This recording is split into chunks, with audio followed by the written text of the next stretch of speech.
La façon dont nous projetons notre foncier économique est appelée à changer. Sa mue est d'autant plus attendue que des enjeux de raréfaction du foncier disponible et de requalification du foncier vieillissant se manifestent. D'autant plus attendue aussi que les parcours résidentiels des entreprises et de leurs salariés se complexifient au gré des mutations de notre système.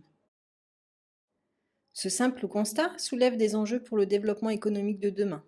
Quelles seront nos possibilités? Quel accueil souhaitons-nous promouvoir auprès des entreprises? La Loire-Atlantique est un département attractif, regorgeant de projets et accueillant près de 600 établissements supplémentaires chaque année au bénéfice de son économie et de son emploi.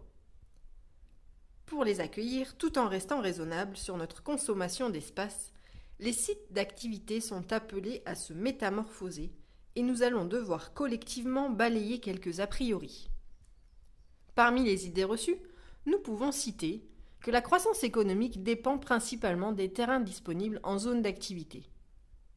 Mais regrouper des entreprises n'a aucun intérêt si on n'en retire pas de valeur ajoutée, comme du service ou de l'animation. Et par ailleurs, les bourgs ont tout aussi intérêt à accueillir de l'activité économique. Autre a priori, toute activité productive doit être installée en périphérie. Mais certainement pas toute. Artisanat et petite industrie peuvent avoir un fonctionnement compatible, voire bénéfique pour la vie des centralités. La centralité a vocation à accueillir tout type d'activité économique, mais demande de penser sa structuration et les formes urbaines nécessaires. On entend encore que la création d'une zone garantit un gain d'emploi pour le territoire. Sauf que la plupart du temps, on observe un transfert des emplois déjà existants. Cette idée appelle également à travailler le diagnostic de la qualité des emplois créés. Le mieux serait également de tout traduire en emplois par hectare. Certaines activités vont consommer plus de foncier, créer moins d'emplois directs, mais permettre dans leur filière et pour l'économie en général de créer de l'emploi, comme l'exemple de la logistique. On peut encore penser que la gestion d'une zone par le prisme de la dépense publique reste l'approche la plus efficace. Pas si sûr. Et pourtant, il est peu envisagé de procéder à des évaluations complètes de la portée des investissements réalisés pour tirer des conséquences en termes de stratégie. Au-delà de l'efficacité, le foncier économique s'évalue au regard de l'efficience et de la pertinence. Les outils de gestion foncière fondés sur un partenariat public-privé restent sous-utilisés. Enfin, la conception d'une zone par parcelle reste encore la meilleure approche. Mais qu'est-ce qui empêche de privilégier une approche par îlot et d'imaginer des mutualisations dès la conception? Des analyses globales sont par exemple réalisées lors de diagnostics des opportunités d'implantation dans les polarités urbaines. Toutes ces idées sont autant d'invitations à penser le foncier économique différemment. Pour commencer, regardons quel parallèle nous pouvons faire entre le parcours résidentiel d'un ménage et celui d'une entreprise. Dans sa vie, un ménage change plusieurs fois de lieu de résidence pour lui permettre d'adapter son logement aux différentes situations auxquelles il se trouve confronté. Le parcours résidentiel retrace ainsi les différents logements qu'il a occupés ou qu'il devrait occuper au cours de sa vie. Une dizaine de logements différents peuvent être utiles à la réalisation d'un parcours résidentiel classique. La fluidité des parcours est essentielle. Celle-ci est assurée par la présence d'une offre de logement suffisamment diversifiée pour répondre aux différents besoins des ménages, actuels et à venir.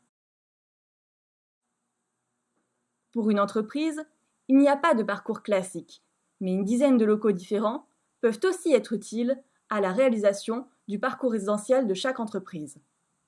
La fluidité des parcours est donc également essentielle. Celle-ci est assurée par une offre de solutions foncières et immobilières suffisamment diversifiées et prêtes à l'emploi des entreprises actuelles et à venir. Un projet d'aménagement pour une entreprise reste un exercice complexe, délicat et périlleux. Il remet en cause l'environnement de travail, l'organisation de l'espace, peut s'avérer déclencheur d'anxiété chez les salariés et demande d'intégrer une multitude de facteurs afin de conjuguer qualité de vie des salariés, performance de l'entreprise et optimisation des coûts. Le secteur d'activité et le marché dans lequel s'inscrit l'entreprise sont tout aussi déterminants dans ses attentes en termes d'implantation que son degré de maturité. Autour d'elle, des acteurs d'horizons multiples entrent en scène. Ils sont amenés à partager les différentes étapes d'un accueil économique efficient. Mais attention, les pistes se brouillent facilement. La compétence foncière est souvent partagée entre acteurs de l'urbanisme, du développement économique, de l'habitat ou encore des transports.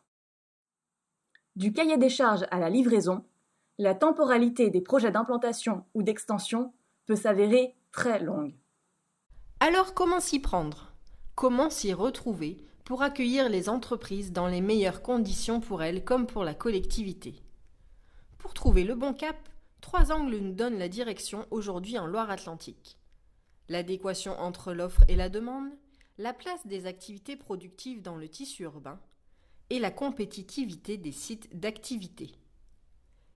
Ces 3 problématiques soulèvent des constats largement partagés. Concernant l'attractivité, de nouvelles tendances, telles que le travail à distance, viennent impacter les demandes des entreprises et exigent d'adopter une vision stratégique, prospective et collective. L'aménagement de sites d'activité se heurte par ailleurs à une méconnaissance de l'offre, impactée par des contraintes telles que les zones humides ou amoindrie par l'obsolescence des locaux. Côté commercialisation, ces coûts d'aménagement croissants, dans un contexte de raréfaction du foncier disponible, viennent renchérir les prix de vente, ce qui demande d'expliquer ces évolutions. Les prix de commercialisation ne peuvent servir la concurrence des territoires. Il s'agit au contraire de jouer sur les complémentarités pour réfléchir l'accueil des entreprises à d'autres échelles pour une attractivité territoriale globale. Pour la production, il importe de penser la place des activités en ville au-delà des traditionnelles activités tertiaires et commerciales. Les activités productives participent directement au dynamisme économique des centres-villes. Leur implantation urbaine peut permettre de faciliter et limiter les trajets, tout en nécessitant de réfléchir au type d'activité concernée et au flux induit. Bien sûr, cela nécessite quelques conditions préalables pour fonctionner, comme faire comprendre les impératifs en matière de délai, ou encore expliciter les modalités de conciliation entre activités productives et espaces résidentiels. Pour s'en assurer, un maître mot, l'anticipation. Plusieurs bonnes pratiques essaiment pour mener à bien ces projets, comme l'identification d'opportunités à préserver, de capacités d'optimisation ou encore d'outils à mobiliser au-delà du seul ressort de l'urbanisme. L'outil ne fait pas à lui seul l'action. Il n'y a pas d'outil efficace sans intention préalable. Mais l'approche économique du foncier demande avant tout de penser cette offre comme un flux à réguler entre optimisation et extension dans une logique de cycle de vie. Le cap retenu s'appuie sur les repères suivants. Intégrer le foncier dès l'élaboration des stratégies économiques, partager entre territoires pour travailler les complémentarités et proposer une offre d'accueil différenciante à une échelle plus large, adopter un raisonnement de flux généré au gré des usages et des besoins et non un raisonnement de stock, tenir compte du cycle de vie des zones d'activité dès la conception du projet, s'emparer de l'existant, ce qui nécessite déjà de mieux connaître ce qui se fait. L'enjeu réside dans l'organisation et l'évolution des outils existants plutôt que dans l'invention de nouveaux dispositifs. Les usages et les besoins évoluant, il importe d'avoir un temps d'avance pour anticiper ces mutations et adapter les aménagements aux besoins successifs sur le temps long.